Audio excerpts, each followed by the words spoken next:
ক'বগে উদ্ধৱ একান্ত ভকত আছিলে কাৰণে এই কথাটোকে জানি ভগৱন্তৰ সমস্ত কথাখিনি জানি তেওঁ মনোভাৱ জানিছে যে তেওঁ বৈকুণ্ঠলৈ যাব। সেইকাৰণে তেওঁ নিজে কৈছে যে তুমি বৈকুণ্ঠলৈ যাবাগে, এই কথাটো ধৰাধাম এৰি বৈকুণ্ঠ যাবা, এই কথাটো মই জানিলো, কিন্তু জনাৰ পিছতো তুমি যাতে মোক তোমাৰ লগত লৈ যোৱা, এই বুলি উদ্ধৱে কৈছে। কোৱাৰ লগে লগে তেতিয়া ভগৱন্তে কৈছে এই তুমি আমি দুয়ো গ'লে মিলিব নথ, লুপ্ত হৈব জ্ঞান ইটো ভগতিৰ পথ, পিৰিবেদ জনকলি গুচিবে আচাৰ, হৈবে অধৰ্মতৰতি যতে প্ৰজাৰ। তুমি আমি যদি এই ধৰাধাম এৰি যদি একেলগে গুচি যাওঁ তেতিয়াহ'লে কি হ'ব, ইয়াত ভক্তি ধৰ্ম লুপ্ত হ'ব। আৰু যেতিয়া ভক্তি ধৰ্ম লুপ্ত হ'ব তেতিয়া কি হ'ব, অধৰ্মই বিৰাজ কৰিব। যেনেকৈ পোহৰ গুচি যোৱাৰ লগে লগে আন্ধাৰ যেতিয়া আহি যাব, ঠিক তেনেদৰে ভক্তি যেতিয়া নহ'ব তেতিয়া অধৰ্মই ইয়াত বিৰাজ কৰিব। গতিকে তুমি কিছুদিন ইয়াত থাকি যোৱা আৰু কি কৰিবা, মোৰ শ্ৰৱণ কীৰ্তন গুণান কীৰ্তন তুমি প্ৰচাৰ কৰিবা। আজি এই মাধ্যমে আমি ইয়াত উপস্থিত হৈছোহি, কাৰণ এই গৃহস্থ পৰিয়ালটো যদি ভকত যদি নহয় বা এই ভাৱনা যদি নাথাকিলেহেঁতেন আজি এনেকুৱা এটা অনুষ্ঠান কৰিব বা আয়োজন কৰিব নোৱাৰিলেহেঁতেন। আৰু যদি নোৱাৰিলেহেঁতেন তেতিয়াও আমিও ইয়াত সমবেত হ'ব নোৱাৰিলোহেঁতেন। গতিকে সেইকাৰণে আমি পুনৰবাৰ সেৱা নিবেদন কৰিছোঁ গৃহস্থ পৰিয়ালটোলৈ, কাৰণ আমি আজি এই বিহুৰ দিনা ইয়াত সমবেত হৈ মাত্ৰ এটাই হৈছে শ্ৰৱণ কীৰ্তন কৰিম। কপিলৰ যোগেদি মাতৃ দেৱহূতি 81 বিধ ভক্তি নিগুণ সগুণ ভক্তি দেখুৱাইছে, কিন্তু তাৰে এবিধ নিগুণ ভক্তি দেখুৱাইছে, কিন্তু 9 বিধ শ্ৰেষ্ঠ দেখুৱাইছে, তাৰে আকৌ 2 বিধ শ্ৰৱণ কীৰ্তন তাৰ উপৰিও শ্ৰেষ্ঠ। গুৰু মহাপুৰুষ গুৰুজনাই মাত্ৰ শ্ৰৱণ কীৰ্তনৰ দ্বাৰাহে গতি লাভ কৰিব পাৰে হৈ গৈছে। কিন্তু এটা কথা হৈছে কি, এতিয়া আমি কোনে কোনে কি পালে এই কথাটো আমি জানিব লাগিব। হে ৰাম নাৰদে কৰিলে হৰি কীৰ্তনত ৰতি, পৰীক্ষিতে শ্ৰৱণত লভিলা মুকুতি, প্ৰহ্লাদে স্মৰণ ভক্তি ভৈলা পাৰিষদ, অম্পৰীষে পাইলে গতি হেৰি হৰি পদ। ইৰানন্দয় অচিলন্ত কৃষ্ণ চৰণত, অপুৰে বন্দনা ভক্তিত ভৈলা মাধৱত,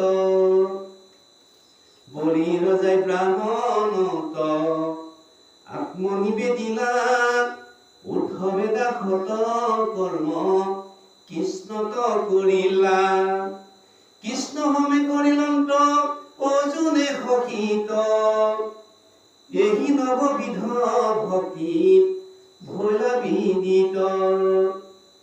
এতিয়া কি কৈছে, নাৰদে অহৰ্নিশে কীৰ্তন কৰিলে, কীৰ্তন কৰি গতি লাভ কৰিছে। পৰীক্ষিতে 7 দিন 7 ৰাতি শ্ৰৱণ কৰিলে, উদ্ধৱে দাস্যভাৱে ভক্তি লাভ কৰিছে, অৰ্জুনে কাৰ লগত কৰিলে, কৃষ্ণৰ লগত সখী কৰিলে, সেইকাৰণে তেওঁ গতি লাভ কৰিছে। ইন্দ্ৰদন্য অচিলন্ত, ইন্দ্ৰদন্য কি আছিলে, তেওঁ অভিশাপত গৈ কি হৈছিলে, গজেন্দ্ৰ হৈছিলে।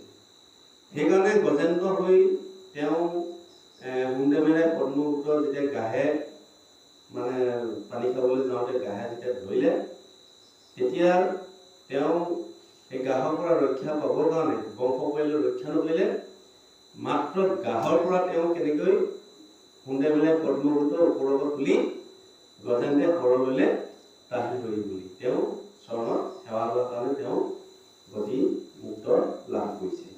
গতিকে আমি এই 9 বিধ ভক্তিৰ মাধ্যমেৰে আমি গতি লাভ কৰিছে, কিন্তু এতিয়া হৈছে আমি শ্ৰীমদ ভাগৱতৰ কথা আমি আলোচনা কৰিব লাগিব।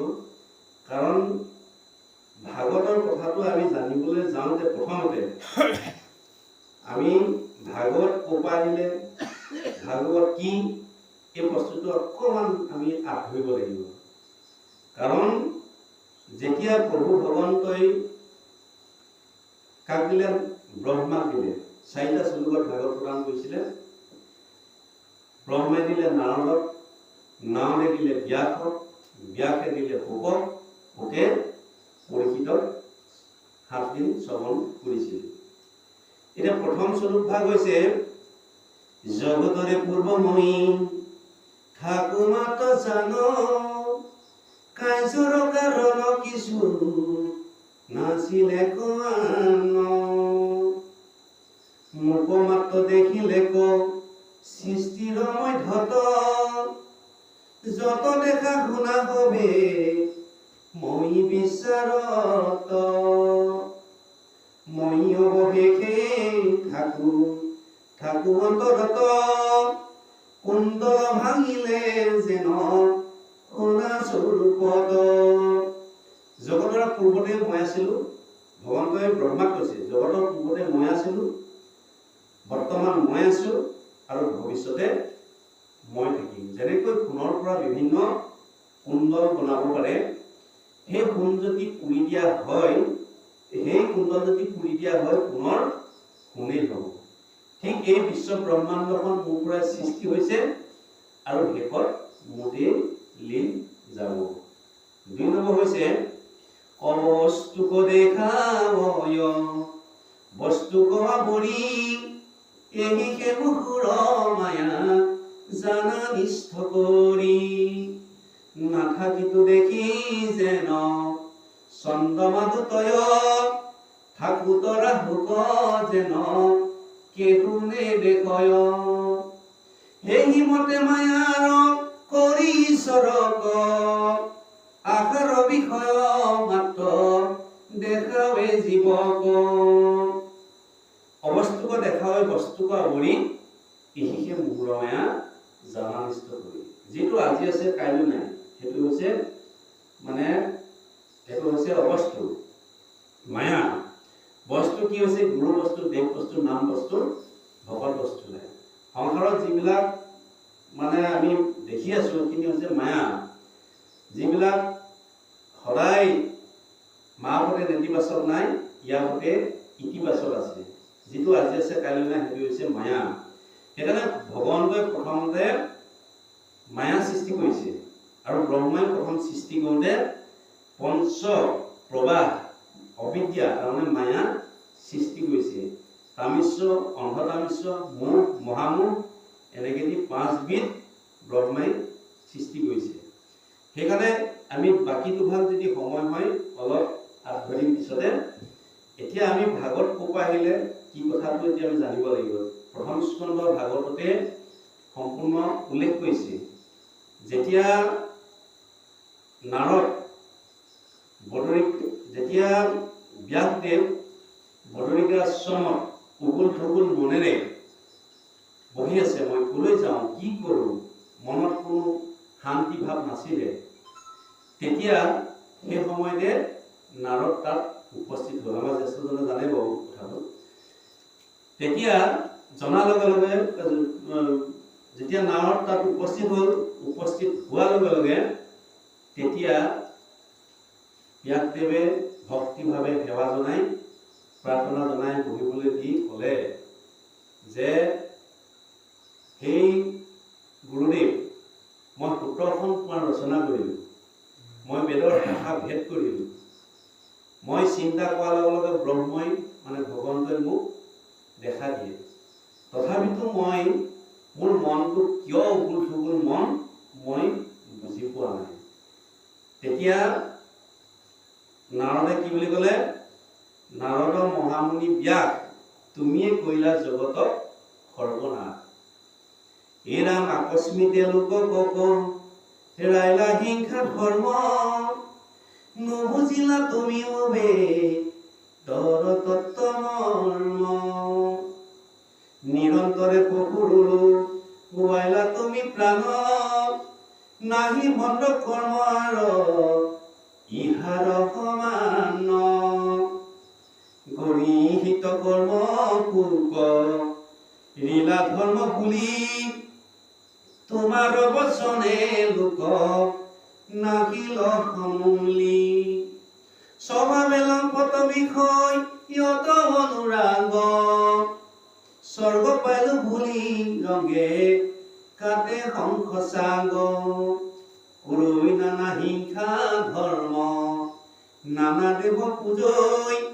পুণ্য ক্ষয় ভৈলে দুনাই নৰকতম যদি জ্ঞানী গণে তাক কৰে নিবাৰণ আৰু তাৰ বাক্য কণা মানে পূজন বোলে উপালম্ব কৰি বচন খণ্ডিত ব্যাসতো অধিক হইলে সেহি পণ্ডিত হে মহামুনি ব্যাস তুমি জগত কৰিলা সৰ্বনাশ তুমি ১৭খন পুৰাণ ৰচনা কৰি কোন দেৱীয়ে কি পালে সন্তুষ্ট হ'ব সুন্দৰভাৱে তুমি লিপিবদ্ধ কৰিলা কিন্তু যে এই যে অনন্ত কোটি ব্ৰহ্মাণ্ড হৰি যে প্ৰভু ভগৱন্ত যে অধিকাৰী এই কথাটো তুমি ক'তো লিপিবদ্ধ নকৰিলা আৰু কোন দেৱীয়ে কি পালে সন্তুষ্ট হ'ব এই কথাটো ভালদৰে লিপিবদ্ধ কৰিলা কিন্তু তাত কি কৰিলা বলি বিধান দি জীৱ প্ৰাণ নাশ কৰিলা সেইকাৰণে তোমাৰ পাপ হ'ল সেইকাৰণে তুমি কি কৰিব লাগিব এই কথাটো যদি বেলেগ এজনেও কয় তেতিয়া বোলে উপালম্ব কৰি বচন খণ্ডিত ব্যাসতো অধিক ভৈলে সেয়ে পণ্ডিত তাৰমানে ই ব্যাসতকৈ বৰ ডাঙৰ মানুহ হৈ গ'ল কোনোবাই উপলঙা কৰিব সেইকাৰণে মূল উপদেশে কৰা ভাগৱত শাস্ত্ৰ প্ৰচাৰক গোবিন্দৰ গুণনাম মাত্ৰ তুমি এখন শ্ৰীমদ ভাগৱত ৰচনা কৰা আৰু তাৰ বাবে মই তোমাক সমস্ত সহায় কৰিম কিন্তু তুমি শ্ৰৱণ কীৰ্তন শ্ৰেষ্ঠ কৰা আৰু সেই হৈছে শ্ৰীমদ ভাগৱত এতিয়া চিনটোৱে আমাক কি কৈছে জীৱন্তক বুজাইছে মতটোৱে মত প্ৰকাশ কৰিছে কাৰ মত সুতৰ মত শুকৰ মত বিদুৰৰ মত এই মহা ঋষিসকলৰ ইয়াত মত প্ৰকাশ হৈছে ভাৱটোৱে ভাবিবলৈ কৈছে ভাৱৰ পৰাই গড়টোৱে জ্ঞানৰ কথা কৈছে ওৱটোৱে অকাৰণ বৈষ্ণৱ জ্ঞানম ই মাত্ৰ কেৱল বৈষ্ণৱ জ্ঞানৰ কথা কৈছে তৰ্কে কৈছে ইয়াত এটা নিশ্চয় তত্ত্ব আছে ৩৩৫টা অধ্যায় ৫,৫৪,০০০ শব্দ ১০টা লক্ষণ ১২টা স্কন্ধ ১৮,০০০ শ্লোক এই হৈছে শ্ৰীমদ ভাগৱতৰ সমষ্টি এতিয়া এই ভাগৱতৰ কথা আমি যোৱাৰ লগে লগে এই একাদশ স্কন্ধৰ এটা ইয়াত সম্পূৰ্ণ উদ্ধৱৰ কথাটো বৰ্ণনা কৰিছে এই স্কন্ধত দাস্য ভাৱৰ ভক্তি লাভ কৰিছে উদ্ধৱে আমি কথাটো আগতেই প্ৰকাশ কৰি গৈছো কিন্তু এতিয়া আমি যদি যুগৰ অনুপাতে চাওঁ সত্য যুগে ধ্যান তেতা যুগে যজ্ঞ দাপৰত পূজা কলিত হৰি নাম বিনে নাহিকে দোষা এতিয়া কলিযুগ ৪,৩২,০০০ কলিযুগৰ পৰিমাণ এটা কলিযুগ থাকে আমি জানিব লাগিব নহয় এই সম্পৰ্কে দীপিকা চন্দ্ৰ নামৰ গ্ৰন্থখনিত সুন্দৰভাৱে বৰ্ণনা কৰি থোৱা আছে এই ব্ৰহ্মাৰত নূৰ পৰা কলিযুগ জিলা পৰমদা ধুন দেশ বিৰিঞ্চি দেখিলা এ ৰামকৃষ্ণ নাম উচ্চাৰিলা ৩ বাৰ কিন্তু মহামতি কুদে কিনু ইহাক ব্ৰহ্মা গাপৰে বোলে কলি জন্ম হৈছে কলি বৰণটো কেনেকুৱা কোলা আৰু হাতত এডাল দণ্ড লৈ মানে লাঠি লৈ জন্ম হৈছে আৰু জন্ম হৈ পিতা ব্ৰহ্মাক কৈছে যে মোক মাটি বাৰী ভাগ দিয়া আৰু মোৰ নামটো কি তুমি দিয়া এই বুলি কোৱাৰ লগে লগে তেতিয়া ব্ৰহ্মাই তেওঁ ভাৱমূৰ্তিটো জন্ম হৈ যেতিয়া মাটি বাৰী ভাগ বিচাৰিছে তেতিয়া তেওঁৰ নামটো কলি ৰাখিলে আৰু দুগৰাকী ভাইজা বিয়া পাতি দিলে সেই দুগৰাকী হৈছে নলিনী মলিনী নাম দুই ভাইজা দিলা দুহাতৰ সদা চাৰি পুত্ৰই উপজিলা। নলিনী আৰু মলিনী নামৰ দুগৰাকী ভাইজা বিয়া পাতি দিলে আৰু দুগৰাকীৰ পৰা দুটা দুটা পুত্ৰ জন্ম হ'ল। সেই দুটা কি হৈছে?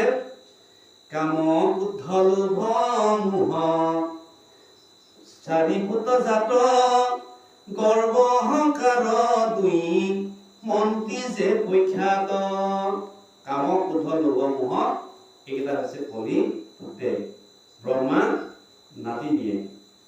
হিংসা অসূয়া মদপতচৰ লগ পাতি দিলা কলি দুমজ। এইকেইটা হৈছে কলিৰ আলপচান ধৰা।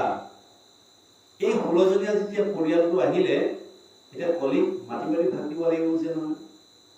বিৰিঞ্চি বুলন্ত কলি শুন দুষ্ট চিত্ৰ দিলো স্থানৰ ৰাজা শুয়া থাক পৃথিৱীত। যত ধৰ্ম কৰ্ম মামে তন্ত্ৰমন্ত্ৰ স্বয়ং সবাহাৰে অধিকাৰী হৈবিহি নিশ্চয়। তোমাক মই গোটেই পৃথিৱীখনকে দিলো, তাত তুমি ৰজা হৈ থাকিব পাৰিবা। আৰু য'ত তন্ত্ৰমন্ত্ৰ কৰা ঠাই তুমি তাতো থাকিব পাৰিবা। সেইকাৰণে একান্ত ভকতে এখনীয়া ভকতে কেতিয়াও তন্ত্ৰমন্ত্ৰ ওচৰলৈ নাযায়। সেইকাৰণে এই যেতিয়া দি দিয়াৰ লগে লগে এদিন ধৰ্ম 4 চৰণ সত্য অৱশ্য ক্ষমা দয়া, এই 4 চনত তপ দয়া, এই 4 চনত 3 পদ ভৰি কলিয়ে ভাঙি দিলে। মাত্ৰ সত্য নামৰ ভৰিখনে বাচি আছে। আৰু সেইখন ভৰি কোবাই থাকোঁতেই তাতকৈ ৰজা পৰীক্ষিত উপস্থিত হ'ল। অৰ্জুনৰ নাতি ৰজা পৰীক্ষিত তাত উপস্থিত হৈ এই কলিয়ে যিটো কোবাই থকা ধৰ্মৰ এই ভৰিখন কোবাই থকা দৃশ্যটো দেখাৰ লগে লগে হাতত তৰোৱাল লৈ তৰ্জন গৰ্জন কৰি কলিক বধ কৰিবলৈ খেদি গ'ল। আৰু কলিয়ে সেই ৰজা পৰীক্ষিতক দেখাৰ লগে লগে তেওঁ ভয়তে দণ্ডৱতে পৰি প্ৰণাম জনাই ক'লে, হে মহাৰাজ, মোক প্ৰাণে নাশ নকৰিবা, কাৰণ মই দ্বিতীয়বাৰ আৰু তেনেকুৱা ভুল কাম নকৰোঁ, মোক ক্ষমা কৰা। এই বুলি কোৱাৰ লগে লগে ৰজা পৰীক্ষিতৰ দয়া উপজিলে। দয়া উপজি কি বুলি ক'লে, যে তোমাক মই প্ৰাণদান দিলো, কিন্তু তুমি মোৰ ৰাজ্যত থাকিব নোৱাৰিবা, তুমি মোৰ ৰাজ্যৰ পৰা বাহিৰ হৈ যোৱা। কাৰণ তুমি অধৰ্ম বন্ধু, পাপৰ সূত্ৰপাত, কলহ কাজিয়া চোৰ ডকাইত মিছামায়া কুলখনি এইবিলাক হৈছে তোমাৰ সংগী। গতিকে তুমি যদি মোৰ ৰাজ্যত থাকা তেতিয়াহ'লে অধৰ্মই বিৰাজ কৰিব। গতিকে তুমি মোৰ ৰাজ্যৰ পৰা বাহিৰ হৈ যোৱাগৈ। এই বুলি কোৱাৰ লগে লগে কলিয়ে পুনৰ দণ্ডৱতে পৰি কান্দি কান্দি সেৱা কৰি ক'লে, হে মহাৰাজ, তুমি যদি মই যলৈকে যাওঁ এয়া তোমাৰ ৰাজ্যৰ ভিতৰতে পৰে। সহাগৰা পৃথিৱীখন আপোনাৰে অধীনত আছে। মই যলৈকে যাওঁ সেয়া দেখোন আপোনাৰ ৰাজ্য। গতিকে মোক প্ৰাণদান দি কি লাভ কৰিলা যদি মোক থাকিবলৈকে ঠাই নিদিয়া। আৰু এবাৰ ভাবি চাওকচোন, এই সাগৰত থাকে যদি মহাৰত্ন স্বয়ং, তেবে কি হামকে তাত নকৰে আশ্ৰয়। কোন গ্ৰাম নগৰত অন্তজাতি নাই, চান্দালত ধিক হলে নেদা মূৰ ঠাই। শৰণাগতক প্ৰভু শৰণাগতক ত্যাগ নকৰিবা বাপ, এই বুলি কৰৈ কলি পৰিয়া বিলাপ। হে মহাৰাজ, এবাৰ ভাবিছো সাগৰত মহাৰত্ন থাকে, তাত জানো হামুক নাথাকে? কোনখন গাঁৱত দুষ্ট লোক বা অধৰ্ম জাতি নাই? গতিকে তুমি মোক একেবাৰে নিষ্জ্ঞান কৰি অধৰ্মৰ জ্ঞান কৰি কিছু স্থান দিয়ক। এই বুলি যেতিয়া খাটনি কৰিলে তেতিয়া ৰজা দয়া উপজিলে। তেওঁ কি বুলি ক'লে, এনে প্ৰতিফুলত কলি দিলো তোক স্থান, জৈত খেলে যোৱা পাখা কৰে মদ্যপান, স্ত্ৰী পঞ্চশুনা গৃহস্থ তৰথাকৈ জৈত, এই চাৰি ঠাই দিলো বংশ গয়া দৈত। তোমাক মই 4 ঠাইত দিলো, বোলে ক'ত? মদ ভাং খোৱা ঠাই, জুৱা পাখা খেলা ঠাই, পৰ স্ত্ৰী আৰু পঞ্চশুনা পাপ। সেইকাৰণে একান্ত ভকতে কেতিয়াও মদ সেৱন নকৰে।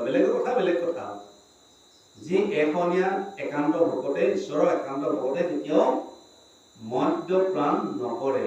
কাৰণ মদ খাই কি হ'ল, যুধিষ্ঠিৰে যদুকুলৰ বংশটোৱে ধ্বংস হৈছে।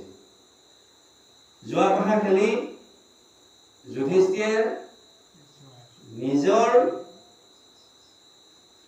ৰাজ্যটো দূৰৈ কথা, ভাতৃকো দূৰৈ কথা, নিজৰ পত্নীকো হেৰুৱাব লগা হ'ল। সেইকাৰণে একান্ত ভকতে কেতিয়াও জুৱা পাখা নেখেলে। তাৰপিছত পৰস্ত্ৰী আৰু পঞ্চশুনা পাপ।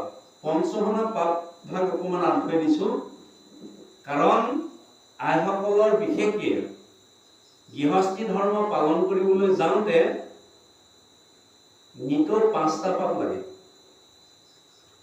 ঠাই সাৰোতে পাপ লাগে, মছলা পিছোতে পাপ লাগে, ৰন্ধন কৰোতে পাপ লাগে, কন্দনি পেটনি চুলি কলক্ষী মা জনী, গৃহস্থৰ পঞ্চসংখ্যা সিজে ৰাতি 3, এইটোকে গৃহবাসী স্বৰ্গ নাযায়, কৃষ্ণে অৰ্থে কৰি পুনৰ মুকুতি পায়। এই পাপকেইটাৰ কাৰণে আইগৰাকী বৈকুণ্ঠৰ দূৰৈ কথা, স্বৰ্গলৈ যাব নোৱাৰে। কিন্তু ভাগৱতে এটা সিদ্ধান্ত দিছে। কি দিছে? জল পুষ্প ফল মূল খাদ্য দ্ৰব্য যত অন্ন আদি কৰি হবে কৃষ্ণত অৰ্পিব। আমি যিমান দ্ৰব্য অন্ন কি কৰিব লাগিব? আমি কৃষ্ণত অৰ্পণ কৰি ল'ব লাগিব। আৰু খাবলৈ দিওঁতে স্বামীকে, সেইকাৰণে আমি ৰন্ধন কৰা আগতে এমুঠি ঈশ্বৰক অৰ্পণ কৰি লৈ পাছৰখিনি আমি ৰন্ধন কৰি খাব লাগে।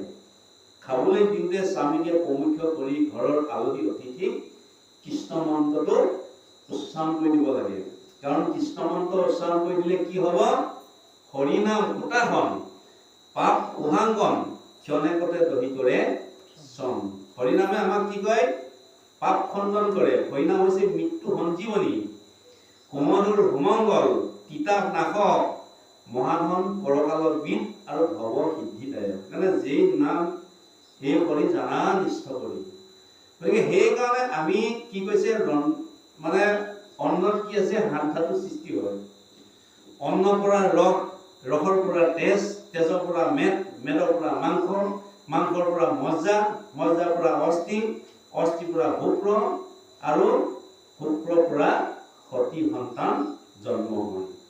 ঈশ্বৰৰ অৰ্পিত শুদ্ধ অন্ন খালে শুদ্ধ শুক্ৰ সৃষ্টি হ'ব, আৰু শুদ্ধ শুক্ৰৰ পৰাহে সৎ পুত্ৰ জন্ম হ'ব। যদি অখাদ্য খায় তেতিয়া কি হ'ব? অঘাসুৰ বকাসুৰ এইখিনি জন্ম হ'ব। সেইকাৰণে খাদ্যত ক্ৰিয়া আছে। সেইকাৰণে আমি ৰন্ধন কৰাৰ আগতে যেতিয়া আঙুঠি আঙুঠি থওঁতে আমাৰ এটা নিশ্চয় পুঁজি হয়।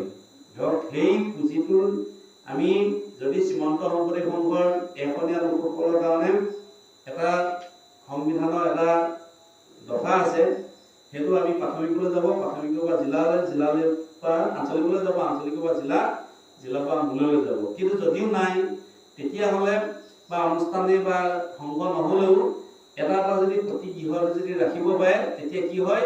সেই পুঁজিটো নাই, গাঁৱৰ কোনোবা এটা দুখীয়া ল'ৰাক কোনোবা এটা স্কুলৰ মানে ফিজ দিব, মেট্ৰিক পৰীক্ষাৰ সময়ত কিবা এটা দিব, সেই পুঁজিটোৱে বা দুখীয়া এজনক, ভিক্ষা এজনক দিব পৰা ব্যৱস্থাটো হয়। তেতিয়া এটা পুঁজি হয়।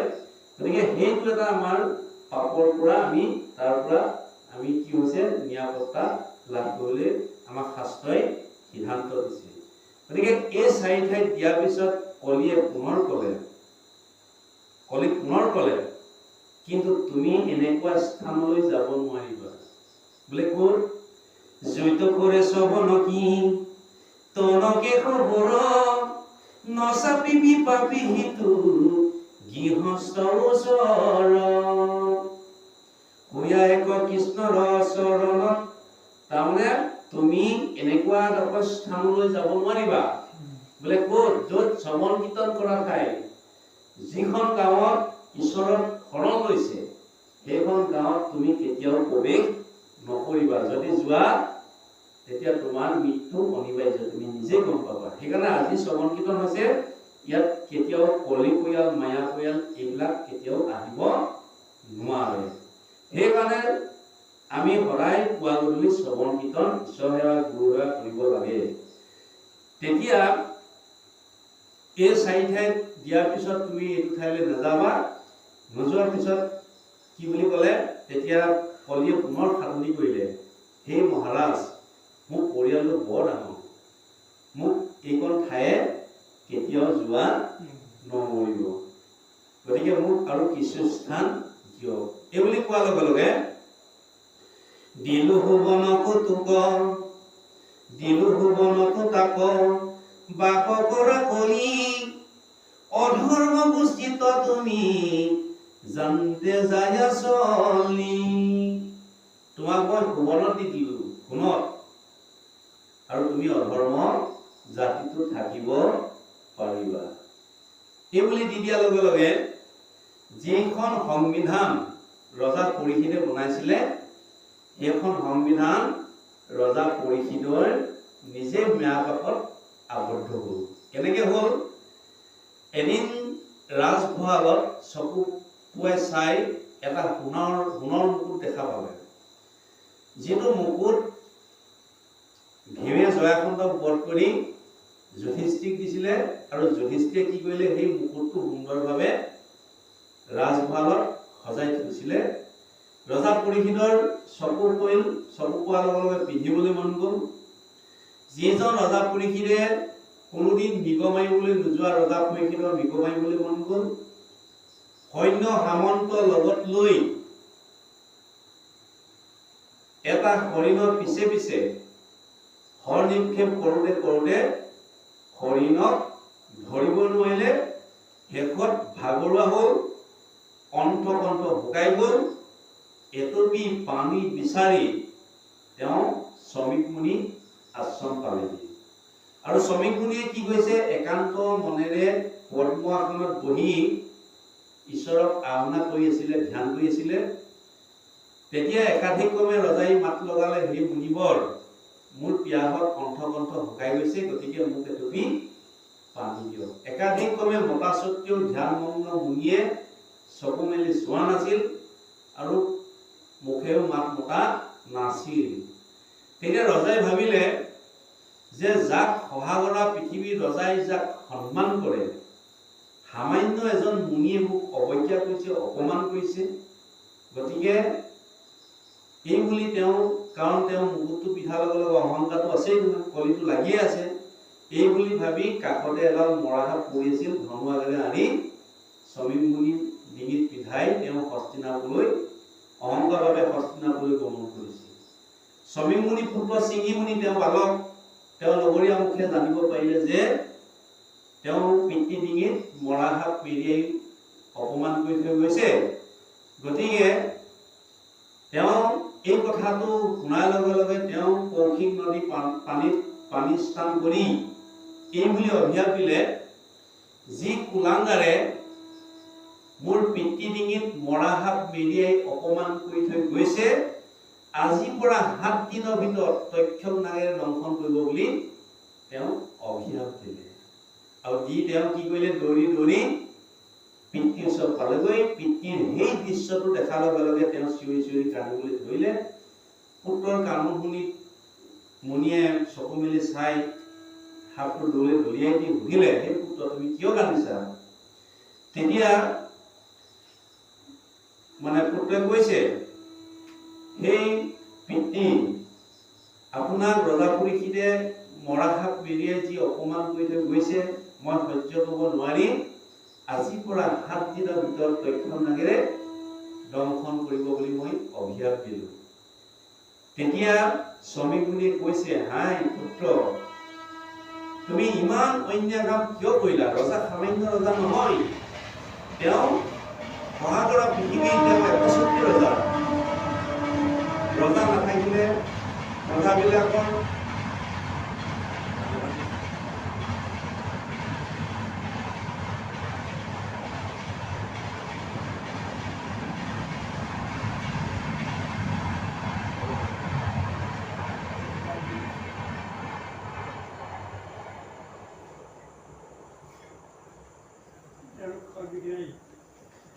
ৰজা নাথাকিলে প্ৰজাবিলাকৰ কি হ'ব?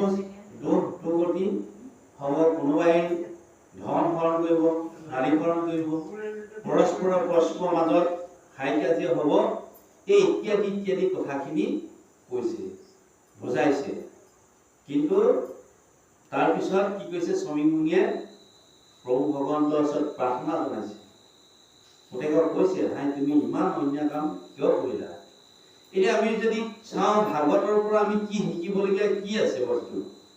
ভাগৱত হৈছে এখন চানেকি। যেনেকৈ আইসকলে যেনেকৈ এখন গামোচা ববলৈ হ'লে এখন চানেকি দৰকাৰ, এই ফুলপাহ মই কেনেকে কম।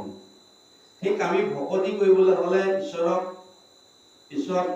আশ্ৰয় ল'বলৈ হ'লে, ঈশ্বৰক সেৱা কৰিবলৈ হ'লে, ঈশ্বৰৰ শৰণ লাভ কৰিবলৈ হ'লে আমি ভাগৱত ধৰ্ম আশ্ৰয় ল'ব লাগিব। কাৰণ ভাগৱতৰ পৰা আমি এইটোকে জানিব লাগিব, কেনেকৈ আমি ভক্তি কৰিম, কেনেকৈ সেৱা কৰিম, কেনেকৈ ঈশ্বৰক লগ পাম। ঠিক শ্ৰমিক মুনিয়ে যি পুত্ৰক কথাখিনি কৈছে, কিন্তু আপোনাৰ মোৰ হোৱাহেঁতেন কি হ'ল? আমি নিজৰ ল'ৰাটো সদায় দুখটো, কোনোবাই যদি বেয়া কাম এটা কৰি আহে আমাৰ ল'ৰাটোৱে, কোনোবাই আপত্তি দিয়াৰ পিছতো, আপত্তি দিবলৈ অহাৰ পিছতো আমাৰ ল'ৰাটোৰ দুখটো আঁতৰাই থৈ বাকী ল'ৰাটোক আমি জাপি দিওঁ। কিন্তু শ্ৰমিক মুনিয়ে সেইটো কোৱা নাছিল। শ্ৰমিক মুনিয়ে ভগৱন্তক প্ৰাৰ্থনা জনাইছে, ল'ৰাক বুজাইছে, তুমি ইমান কষ্ট কৰি তপস্যা কৰিবলৈ শিকিলা, কিন্তু তপস্যা তুমি মোৰ বুজি নাপালা। তুমি তাৰপিছত কি কৈছে? ভগৱন্তক প্ৰাৰ্থনা জনাইছে, হে প্ৰভু দয়াময়, মোৰ এই অবুধ পুত্ৰ তেওঁ বালক ৰজাক নিচিনি নাজানি সামান্য দুখতে ভয়ানক অভিশাপ দিলে। যিজন ৰজা আমাৰ গৃহলৈ আহিছিল, তেওঁ অতিথি, সেই অতিথিক সৎকাৰ কৰিব চাৰি তাৰ বিপৰীতে অভিশাপ দিব লগা হ'ল। প্ৰাৰ্থনা কৰিছে। গতিকে সেইকাৰণে আমি এই ভাগৱতৰ পৰা এই কথাখিনিকে জানিব লাগিব। তেতিয়া তেওঁ এজন শিষ্য পঠিয়াই দিছে যে যোৱা ৰজাক পৰীক্ষিতক খবৰ দিয়াগৈ। ইতিমধ্যে ৰজা পৰীক্ষিতে কি কৈছে? যে অনুতাপ আহিছে, হাই মই কি কাম কৰিলো? মই যিটো গুৰুত্ব কাম কৰিলো, অপৰাধ কৰিলো, ৰজাই নিশ্চয়, মুনিয়ে নিশ্চয় মোক অভিশাপ নিদিয়াকৈ নাথাকে। সেইকাৰণে এই অভিশাপত ধন, টকা পইচা, ৰাজ্য সকলো অভিশাপত যাব। এই বুলি ভাবি থাকোঁতে শিষ্যজনে খবৰ দিছেগে, আৰু খবৰ দিয়াৰ লগে লগে তেওঁ তেতিয়া কি কৰিছে? সেই সাপৰ খবৰটো পাই তেওঁ পুত্ৰ জন্মেজয়ক মানে মন্ত্ৰীসকলৰ আলোচনা কৰি পুত্ৰ জন্মেজয়ক ৰজা পাতিছে। ৰাজশাসন দি তেওঁ গংগা তীৰলৈ গমন কৰিছে। আৰু সেই গংগা তীৰত বিভিন্ন ঋষিসকলে ৰজা যেতিয়া মৃত্যু হ'ব খবৰটো পায়, বিভিন্ন ঋষিসকলে তাত ৰজা খবৰ ল'বলৈ গৈছে, মাত লগাইছে। তেতিয়া ৰজা পৰীক্ষিতৰ কৈছে, ৰজা পৰীক্ষিতে যে সেই মুনিসকল, তোমালোকে যে মোৰ এই খবৰটো পাই ইমান দুখতো যে তোমালোকে আহি মোক দেখা দিলাহি, কাৰণ মই বহুত পুণ্য ফলত তোমালোকক দেখা দিলো। এতিয়া মোৰ 7 দিনৰ ভিতৰত তক্ষক নাগেৰে দংশন কৰিব। গতিকে মই এটা প্ৰশ্ন কৰিব বিচাৰিছো যে মৃত্যুমুখী মানুহৰ কি কৰ্ম কৰা উচিত? তেতিয়া বিভিন্ন ঋষিসকলে নানা মত প্ৰকাশ কৰিছে। কোনোবাই কৈছে যজ্ঞ কৰা, কোনোবাই কৈছে দান কৰা, কোনোবাই কৈছে তীৰ্থভ্ৰমণ কৰা, কোনোবাই কৈছে একাদশী ব্ৰত পালন কৰা, কোনোবাই ইত্যাদি ইত্যাদি বিভিন্ন নানা ঋষি নানা মত প্ৰকাশ কৰিছে। কিন্তু ৰজা পৰীক্ষিতৰ এই উত্তৰবিলাকত কোনো সন্তুষ্ট হোৱা নাই। তেতিয়া তাতে অলপ হুলস্থুলীয়া পৰিৱেশ সৃষ্টি হৈছে।